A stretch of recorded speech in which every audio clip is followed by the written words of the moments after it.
Les planètes, les étoiles, notre corps humain, toute la matière qui nous entoure est constituée d'atomes. La richesse et l'immense variété de ce qui nous entoure, visible ou non, répondent aux mystérieuses lois de l'atome. Ce sont elles qui décident comment tout est construit et comment tout s'assemble. En se plongeant dans l'étude de l'atome, les scientifiques ont démêlé les secrets les plus surprenants de la nature. Ils ont découvert un monde insoupçonné, un monde que nos sens ne peuvent pas appréhender. Dans cette aventure, nous allons croiser la route des plus grands physiciens du XXe siècle. Cette histoire commence tragiquement le 5 octobre 1906 avec le suicide du physicien autrichien Ludwig Boltzmann. Sa mort fait suite à une dépression due en partie au fait que la communauté des physiciens l'avait diffamé, voire ostracisé, pour une croyance qui aujourd'hui est considérée comme une évidence. Boltzmann était convaincu que la matière ne pouvait pas être divisée à l'infini, et qu'elle était constituée d'éléments minuscules, les atomes. Il est difficile d'imaginer aujourd'hui que les scientifiques aient pu ne pas croire en l'existence de l'atome. Et pourtant, c'était le cas au début du XXe siècle. En pratique, la communauté scientifique est divisée sur le sujet depuis le milieu du XIXe siècle. La question de l'existence de l'atome s'impose aux savants avec le début de la révolution industrielle. Dans les années 1850, la vapeur révolutionne le monde. Elle fait fonctionner des machines de plus en plus puissantes. Pour des raisons commerciales, politiques et militaires, il faut impérativement trouver le moyen d'optimiser l'utilisation de la vapeur. Pour cela, il faut comprendre et prévoir le comportement de l'eau à une température et à une pression élevée. Ludwig Boltzmann et ses collègues ont montré qu'en représentant la vapeur comme étant constituée de millions de petites sphères minuscules, les atomes donc, on peut en tirer de puissantes équations mathématiques. Et ces équations permettent de prévoir le comportement de la vapeur avec une incroyable précision. Pourtant, c'est à cause de ces équations que Boltzmann et les atomistes ont été critiqués. Leurs adversaires soutiennent que, puisque les atomes auxquels se réfèrent les calculs étaient invisibles, ils n'étaient qu'une simple convention mathématique, et ils ne pouvaient donc pas être des entités physiques réelles. L'ironie de cette histoire, c'est que lorsqu'il s'est suicidé en 1906, Boltzmann ne savait pas que sa théorie avait triomphé. Un an avant sa mort, un scientifique avait publié un article qui proclamait sans contradiction possible la réalité de l'atome. Ce scientifique, c'était Albert Einstein. En 1905, Albert Einstein a 26 ans. Il travaille à l'Office des brevets de Berne, en Suisse. Au cours d'une année exceptionnelle, il publie 5 articles qui vont bouleverser à jamais la science. Aujourd'hui, Einstein est surtout connu pour sa théorie de la relativité. Mais en 1905, il rédige également un article sur la nature de la lumière, ce qui lui vaudra le prix Nobel quelques années plus tard. Mais ironiquement, ce n'est pas ces 2 articles qui ont eu un impact significatif sur la découverte de l'atome. L'article qui a tout changé concerne des grains de pollen qui dansaient dans l'eau. 80 ans plus tôt, en 1827, un botaniste écossais, du nom de Robert Brown, avait disséminé dans de l'eau une pincée de grains de pollen. Il les avait ensuite examinés au microscope. Il avait découvert un phénomène très curieux. Au lieu de flotter tranquillement sur l'eau, les grains de pollen s'agitaient dans tous les sens, un peu comme s'ils étaient vivants. Ce mouvement étrange, appelé mouvement brownien, a été oublié par les physiciens, probablement parce qu'il concerne la biologie et qu'il pouvait s'agir d'un mouvement spécifique au monde du vivant. Pendant près de 80 ans, l'observation de Brown reste donc une anomalie scientifique confidentielle. Jusqu'à ce que Einstein vienne tout bouleverser. Einstein comprend que le mouvement brownien est lié aux atomes. Pour Einstein, le pollen ne peut s'agiter dans l'eau que s'il est mu par quelque chose d'autre. Il en conclut donc que l'eau doit être constituée d'infimes particules qui s'agitent entre elles et qui s'entrechoquent sans arrêt avec le pollen, les fameux atomes. S'il n'y avait pas d'atomes, le pollen resterait tranquillement immobile à la surface de l'eau. Einstein a prouvé que pour qu'il y ait ce mouvement brownien, il fallait que les atomes existent. Dans son article, il démontre mathématiquement que la danse du pollen révèle la taille de l'atome. Une taille minuscule, un dixième de millionième de millimètre. Autrement dit, un grain de sable contient des millions d'atomes réunis. C'est à peine imaginable. Faute d'expérience pour confirmer le résultat, l'article d'Einstein prédit le détail d'un processus dont il ne connaît pas les propriétés précises. Mais en science, il est toujours plus convaincant d'arriver à prédire ce qu'on n'a pas encore observé, plutôt que d'expliquer ce qu'il a déjà été. Celui qui se chargera de la vérification expérimentale est le physicien français Jean Perrin, avec une série d'expériences réalisées entre 1907 et 1909. À la suite de quoi, il n'y avait plus aucun doute possible. Le bien fondé de la théorie de Boltzmann était prouvé, ce qui implique que l'atome est forcément réel. Mais à peine l'existence de l'atome définitivement prouvée, les scientifiques se retrouvent entraînés dans la spirale infernale d'un monde nouveau et étrange. Le début du XXe siècle est une période de grands changements pour la science. En Allemagne a eu lieu la première démonstration de l'existence d'étranges rayons capables de révéler les os à travers la chair. Ces rayons inexplicables pour les scientifiques sont appelés rayons X. Quelques années plus tard, à Cambridge, on montre que des courants électriques produisent d'étranges flots de particules luisantes, minuscules, appelées électrons.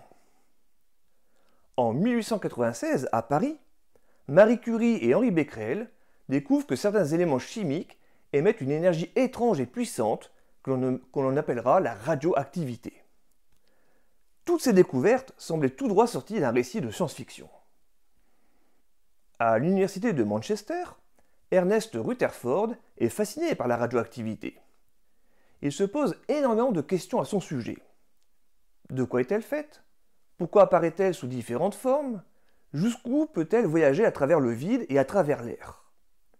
Altère-t-elle les matériaux qu'elle rencontre?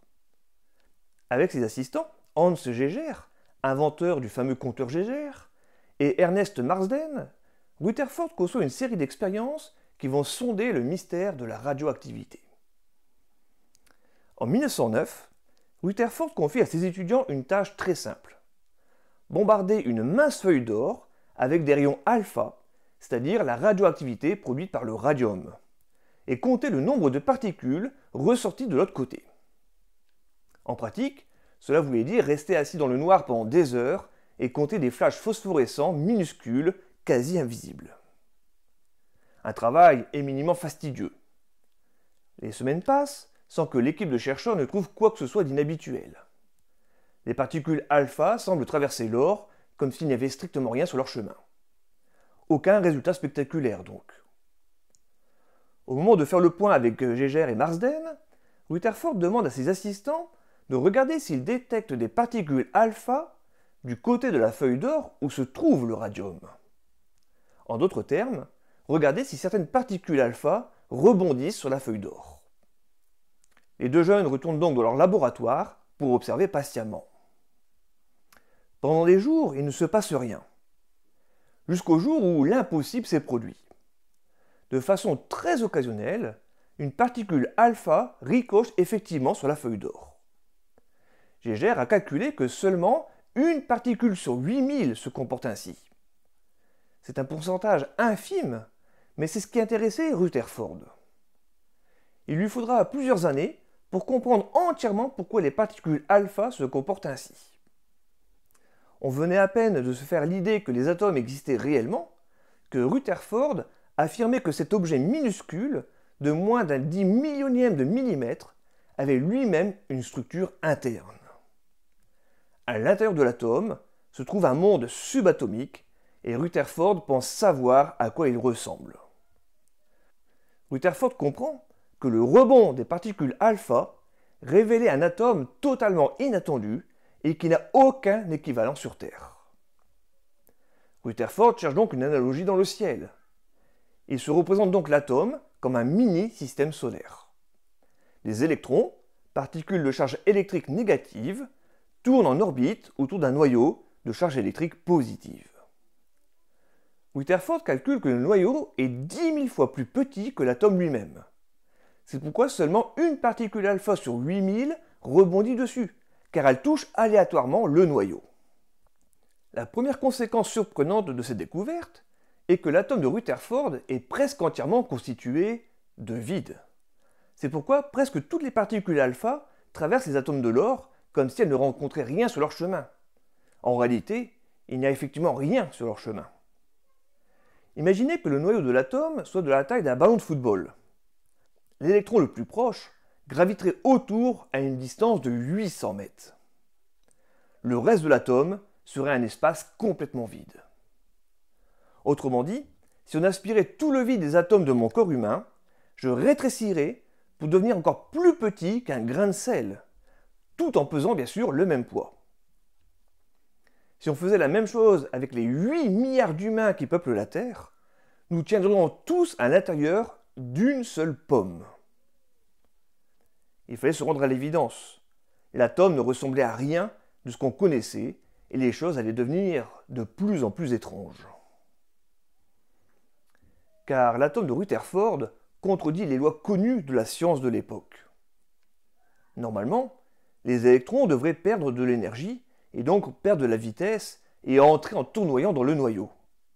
Or, ils ne le font pas.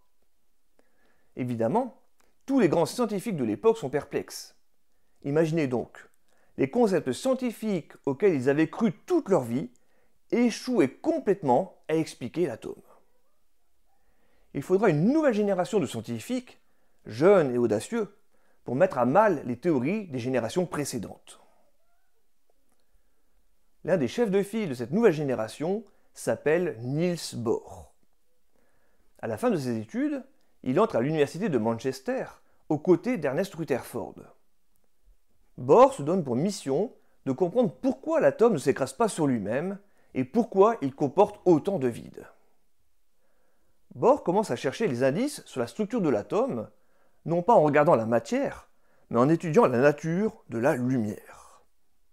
Car atome et lumière sont clairement liés. Au cours des siècles, on a compris que les éléments produisent des couleurs différentes quand ils sont éclairés ou chauffés. Le cuivre devient vert, le sodium jaune, le lithium rouge. Ces couleurs, c'est ce qu'on appelle un spectre. Le génie de Bohr a été de comprendre que les spectres nous apprennent quelque chose sur la structure interne de l'atome. Quelque chose qui permettrait d'expliquer pourquoi il y avait autant de vide. Bohr décide de remplacer le modèle de Rutherford, qui représentait l'atome comme un système solaire, par quelque chose de quasiment impossible à imaginer ou à visualiser, le saut quantique. Pour faire simple, disons que l'électron est seulement autorisé à occuper des volumes d'espace très spécifiques autour du noyau. Et ceux-ci dépendent de l'énergie de l'électron. Pour le comprendre, prenez l'exemple d'un escalier. Le niveau le plus bas de l'escalier, le palier, c'est le noyau de l'atome. Lorsque vous montez les marches, vous devez utiliser de l'énergie pour monter. Et pour ce faire, vous montez les marches une par une. Si vous n'avez pas l'énergie nécessaire pour passer sur la marche suivante, vous ne pouvez pas bouger. Attention, vous pouvez vous situer sur la première ou la deuxième marche, mais vous ne pouvez pas être sur la première marche et demie. Il n'y en a pas. Les électrons se comportent de la même manière. Ils tournent autour du noyau avec très peu d'énergie. Si vous leur donnez une quantité d'énergie précise supplémentaire, ils passeront sur la marche suivante. Autrement dit, ils s'éloigneront du noyau. C'est ce qu'on appelle le saut quantique. En revanche, si les électrons n'ont pas une quantité d'énergie suffisante, ils resteront sur la même marche. Le contraire est également vrai. Les électrons peuvent être dans un état d'énergie plus élevé, donc sur une marche plus haute. Puis en perdant de l'énergie, ils descendent d'une marche et se rapprochent du noyau. L'énergie qu'ils dégagent est exactement la même qui est nécessaire pour leur faire monter une marche. Bohr n'avait absolument aucune idée de ce en quoi consistaient les lois quantiques qui régissent les déplacements des électrons. Mais penser en ces termes lui a permis de faire une prédiction stupéfiante. Quand un électron descend sur une marche inférieure, il émet de la lumière. La couleur de cette lumière dépend de l'importance du saut quantique de l'électron. Ainsi, un électron sautant de la troisième marche à la deuxième émet une lumière dans la longueur d'onde de la couleur rouge, tandis qu'un électron sautant de la 10e à la 2e marche perdra davantage d'énergie qu'il émettra sous forme de lumière dans la longueur d'onde de la couleur bleue. Afin de tester sa nouvelle théorie, Bohr l'utilise pour faire une hypothèse. Pourrait-elle expliquer la mystérieuse signature du spectre de l'hydrogène? Après des mois de calculs, il obtient enfin un résultat. Son hypothèse s'avère exacte. Pour la première fois de l'histoire, le spectre de la lumière semble pouvoir s'expliquer. Nous sommes en 1913 et l'explication de Bohr va désormais être connue sous le nom de point de vue de Copenhague.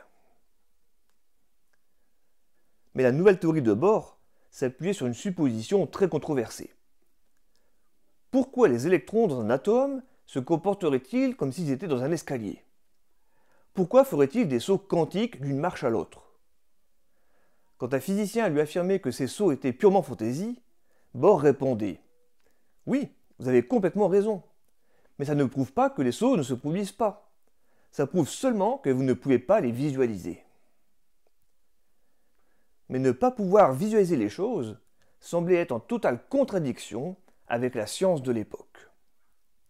Pour les scientifiques de l'ancienne génération, la science était censée permettre de comprendre le monde, pas d'inventer des règles arbitraires semblables à la réalité. Le conflit entre deux générations de scientifiques est inévitable. Le nouvel atome de Bohr et ses sauts quantiques portent un coup terrible à la science traditionnelle. En tête de file des conservateurs, on retrouve Albert Einstein. Il déteste les idées de Bohr et va s'évertuer à les combattre. Il va tout faire pour sauver le monde de l'ordre et du sens commun. Mais Bohr ne se laisse pas démonter. Au début des années 1920, la controverse prend de l'ampleur. Jusque-là, les débats sur la nouvelle physique atomique étaient restés polis et courtois. Mais deux grands noms de la physique, deux caractères très opposés, qui se détestent, arrivent sur le devant de la scène. Du côté de la nouvelle science révolutionnaire, un Allemand très sérieux à l'esprit de compétition du nom de Werner Heisenberg. Pour les conservateurs, un Autrichien débonnaire du nom d'Erwin Schrödinger. Aujourd'hui, Schrödinger est surtout connu pour l'histoire de son chat, qui est à la fois mort et vivant, et qui fait l'objet de fantasmes de la part du grand public, et qui est l'objet de mon t-shirt. Et vous savez, en science, on ne peut pas toujours répondre par oui ou par non. Il y a certaines questions qui amènent plusieurs réponses et elles sont toutes valables. C'est comme le chat de Schrödinger. En 1925, Schrödinger a 38 ans. Il reprend l'idée d'onde pilote de Louis de Broglie qui guiderait les électrons autour de l'atome et va beaucoup plus loin. Il soutient qu'en réalité, l'électron est une onde d'énergie qui vibre si vite qu'il ressemble à un nuage autour de l'atome. Il met alors au point une nouvelle équation qui décrit l'intégralité de cette onde, décrivant ainsi tout l'atome en termes de physique traditionnelle. On appelle ça aujourd'hui l'équation d'onde de Schrödinger. L'équation de Schrödinger est la première à proclamer haut et fort que la matière, au niveau de l'infini en petit, se comporte tout autrement que ce que nos sens nous indiquent. Et ce n'est pas peu de le dire. Accrochez-vous. Les objets physiques ne sont pas des particules, mais des fonctions d'onde. Je répète, les objets physiques ne sont pas des particules, mais des fonctions d'onde. En pratique, cette équation fait intervenir ce qu'on appelle des nombres complexes, ou des nombres imaginaires si vous préférez, dont la grandeur indique la probabilité de trouver une particule ici plutôt que là. Quant à l'énergie, ce n'est plus un nombre, mais un opérateur mathématique qui, en quelque sorte, choisit le résultat lorsqu'on effectue une mesure. Avec cette équation, l'observateur joue un rôle central en mécanique quantique, puisque c'est l'observation d'une mesure qui détermine l'état du système. L'homme et sa conscience se trouvent ainsi au centre de la physique. Voilà qui pose de grandes et belles questions qui dépassent de loin le sujet de cette vidéo. La fonction d'onde de Schrödinger décrit intégralement le comportement du monde subatomique. Même si les implications de cette équation peuvent laisser perplexe, elle provoque un immense soulagement au sein des physiciens traditionnalistes, car elle décrit le monde de l'infiniment petit avec des mathématiques classiques. Mais il reste un problème auquel Schrödinger ne répond pas. Sa nouvelle théorie ne permet toujours pas d'expliquer les étranges sauts quantiques décrits par Bohr. Pour les réformistes, l'heure est venue de riposter. Heisenberg était un homme à l'esprit de compétition très développé, et il prend les idées de Schrödinger comme un affront personnel. Il a le sentiment que l'étrangeté des sauts quantiques est la clé pour comprendre l'atome. Il pense que l'atome est tellement unique et exceptionnel qu'on ne peut pas l'expliquer avec des analogies. Nous sommes en 1925, et pour Heisenberg, il est temps d'abandonner toute image de l'atome. Pour ce physicien, l'atome ne peut être décrit que par des mathématiques. Mais au cours de sa réflexion, il comprend que l'atome ne défie pas seulement les façons de le représenter, il défie les mathématiques elles-mêmes. Pour décrire certaines propriétés de l'atome, Heisenberg doit utiliser un nouveau genre de mathématiques. En effet, ce qu'Heisenberg comprend, c'est que quand on multiplie certaines valeurs, comme par exemple la position d'un électron à un moment précis et sa vitesse de déplacement, l'ordre dans lequel on multiplie les valeurs a son importance. Par exemple, quand on multiplie des nombres, peu importe l'ordre dans lequel on les multiplie. 3 fois 4, c'est la même chose que 4 fois 3. Mais quand il s'agit des atomes, Heisenberg a compris que l'ordre dans lequel on multiplie les inconnus influe sur la réponse. Il parle de sa découverte à son collègue Max Born. Ensemble, ils travaillent intensivement pendant plusieurs mois pour développer une nouvelle théorie de l'atome, une théorie que l'on appelle aujourd'hui mécanique matricielle. La mécanique matricielle utilise des tableaux de nombres complexes plutôt que des feuilles de calcul. Grâce à ces tableaux, Heisenberg et son mentor, le physicien Max Born, peuvent prédire le comportement de l'atome. Mais pour Einstein et les conservateurs, c'est une hérésie scientifique. Un atome ne peut pas être une matrice de nombres. Nous sommes faits d'atomes, pas de nombres. Cela dit, il est tout aussi difficile d'imaginer que les atomes soient des fonctions d'onde. Pour Bohr et les réformistes, qu'importe qu'on ne puisse pas visualiser l'atome comme un objet physique. Ils louent la pureté des mathématiques et se lancent dans de véhémentes critiques du modèle ondulatoire de Schrödinger. La controverse est alors à son paroxysme. Heisenberg écrit « Plus je réfléchis à l'aspect physique de la théorie de Schrödinger, plus elle me semble écœurante. Ce ne sont que des absurdités. » Mais Schrödinger en a autant à l'encontre d'Heisenberg. « Ces mathématiques me révulsent, je les trouve monstrueuses, dira-t-il. » Munich, 1926. L'inimitié entre Schrödinger et Heisenberg atteint son comble. Alors que Schrödinger doit donner une conférence sur son équation d'onde, Heisenberg fait le voyage jusqu'à Munich pour assister à cette conférence et affronter enfin son rival en face à face. Son intention est purement et simplement de démolir la théorie de Schrödinger. Schrödinger fait sa présentation sur la mécanique ondulatoire devant une salle comble. Pour le physicien de 37 ans, l'équation décrit l'image physique réelle de l'atome, avec les électrons se comportant comme une onde autour du noyau atomique. À la fin de la conférence, Heisenberg, alors âgé de 24 ans, se lève et se lance dans un monologue attaquant l'approche de Schrödinger. Heisenberg affirme qu'il est impossible d'avoir une image réelle de l'atome. Mais le public est du côté de Schrödinger, préférant largement son interprétation physique simple aux mathématiques compliquées et abstraites de Heisenberg. Heisenberg est tué, il quitte la conférence triste et déprimé. Heisenberg retourne à Copenhague. Son assurance a été mise à mal. À l'Institut, lui et Bohr connaissent des moments difficiles. Presque toute la communauté scientifique est contre eux. Mais sur deux, ils refusent d'abandonner leur théorie controversée. Poursuivant ses réflexions, Heisenberg finit par comprendre pourquoi l'atome ne peut pas être représenté. L'atome est inconnaissable par nature. il prend conscience du fait qu'il y a une limite fondamentale à ce que l'homme peut connaître sur le monde subatomique.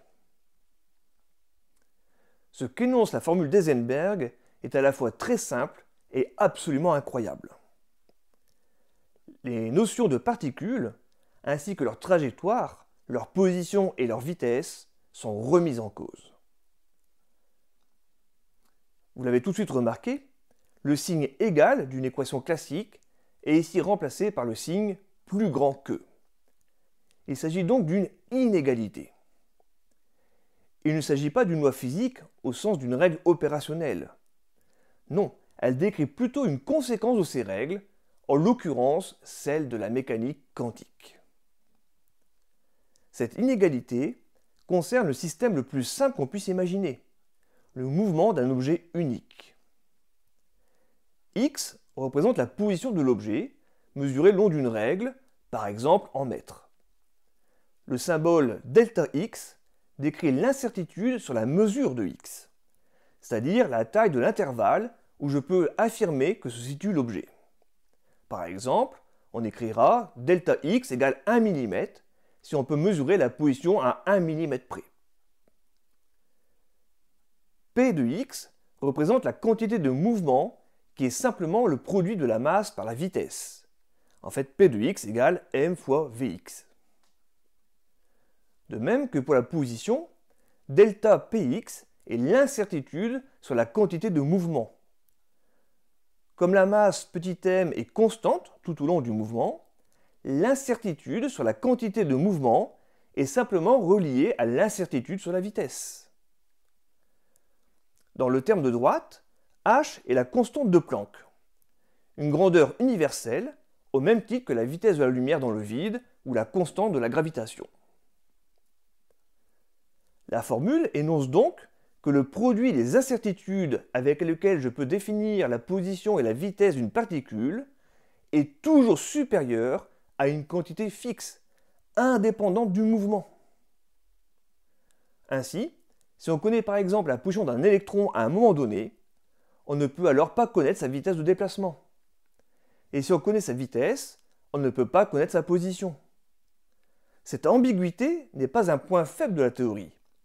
Elle est une vérité fondamentale sur la manière dont la nature se comporte à l'échelle subatomique. On appelle ça le principe d'incertitude d'Heisenberg. C'est probablement l'un des concepts les plus profonds, incroyables, mais aussi dérangeants de toute la science. Le chat, c'est juste une image, c'est de la physique quantique. Mais c'est quoi quantique? Mais je viens de vous l'expliquer! Ce qu'Heisenberg a dévoilé avec sa mécanique matricielle, c'est que les atomes sont délibérément obscurs. On ne peut jamais connaître simultanément la position et la vitesse d'un atome. C'est tout simplement impossible. Cela oblige Heisenberg et Bohr à placer l'incertitude au cœur même de l'atome. Car les atomes ne sont pas seulement inimaginables, ils sont aussi contradictoires. Ils se comportent à la fois comme des particules et comme des ondes. Plus curieux encore, quand vous ne regardez pas un atome, il se comporte comme une onde. Mais quand vous l'observez pour connaître sa position, il se comporte comme une particule. C'est délirant, n'est-ce pas? Le principe d'incertitude a tout changé. Il révèle une contradiction étonnante au cœur même de la nature. Tout ce que nous voyons est fait d'atomes, et pourtant les atomes sont inconnaissables. Alors que nous sommes des êtres physiques, nous sommes constitués d'atomes qui ne peuvent être compris que par les mathématiques. À l'automne 1927, Heisenberg et Bohr sont enfin prêts à défier les conservateurs.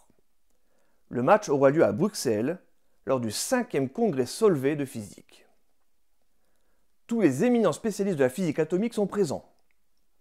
Si Bohr et Heisenberg réussissent, ils seront à la tête d'une nouvelle révolution scientifique incroyable. Pendant la semaine du congrès, pour les délégués, tout tournera autour de la mécanique quantique de Bohr, avec désormais l'incertitude pour pierre angulaire. Au fil de la semaine, la finale oppose Bohr et son rival de longue date, Einstein. Einstein déteste la mécanique quantique, on l'a déjà dit. Pendant la semaine du congrès, chaque matin, il venait voir Bohr avec un argument qui, selon lui, remettait en question la théorie nouvelle. Bohr repartait très perturbé, réfléchissait pendant des heures, et à la fin de la journée, il retournait voir son adversaire avec un contre-argument qui écartait la critique d'Einstein. Ce scénario s'est répété tous les jours jusqu'à la fin de la semaine du congrès. Bohr a compris toutes les critiques d'Einstein et a été considéré comme le vainqueur de ce duel. Grâce à cela, sa vision de l'atome, connue sous le nom d'interprétation de Copenhague, s'est soudain retrouvée au cœur de la physique atomique. À la fin du congrès, tous les physiciens se sont rassemblés pour faire une photo de groupe. Devant, au centre, on reconnaît le doyen des physiciens, Hendrik Lorentz. À ses côtés, Marie Curie et Albert Einstein. Einstein est plutôt morose parce qu'il a perdu le débat. Louis de Broglie n'est pas non plus parvenu à convaincre les délégués avec son point de vue. La victoire revient à Bohr, il est très fier de lui. À ses côtés est assis un des héros oubliés de la mécanique quantique, Max Born, qui a tant fait avancer les mathématiques. Derrière lui, les deux jeunes disciples de Bohr, Heisenberg et Pauli. Le hasard et la probabilité ont été inclus dans la structure de la nature. Désormais, on ne peut plus décrire des atomes en termes d'images simples, mais seulement en des termes abstraits, purement mathématiques. L'interprétation de Copenhague a triomphé. Même si Einstein n'a jamais cru en la mécanique quantique, le congrès Solvay de 1927 a été un tournant. L'ensemble de la communauté des physiciens a fini par se rallier à l'interprétation de Copenhague. Et cette interprétation est toujours en vigueur aujourd'hui. La description de l'atome par la mécanique quantique est l'un des couronnements de la créativité humaine. Au cours des 80 dernières années, elle s'est révélée exacte et son autorité n'a jamais été remise en doute. Avec la relativité générale d'Einstein, l'équation de Schrödinger constitue la meilleure théorie actuelle pour décrire l'univers physique. Sans elle, nos puces informatiques et les lasers n'existeraient tout simplement pas. Mais cela a un prix. Il nous faut accepter le fait que la nature est fondamentalement régie par le hasard et la probabilité. Et le principe d'incertitude d'Heisenberg nous montre qu'il y a certaines limites aux questions qu'on peut poser sur le monde atomique. C'est là qu'intervient le fameux chat de Schrödinger. Pour expliquer le monde étrange de la physique quantique, Schrödinger a pris l'exemple suivant. Il suggérait de prendre une boîte et d'y placer un flacon fermé de cyanure relié à un détecteur de radiation ainsi qu'une source de matière radioactive. L'idée était que, si un atome de matière radioactive émet une particule, elle sera décelée par le détecteur qui libérera alors le cyanure. Ensuite, prenez un chat. Placez le chat dans la boîte et fermez le couvercle et attendez. Selon le point de vue de Copenhague, tout le temps que la boîte sera fermée, l'atome radioactif devra choisir s'il va se désintégrer et cracher une particule ou non.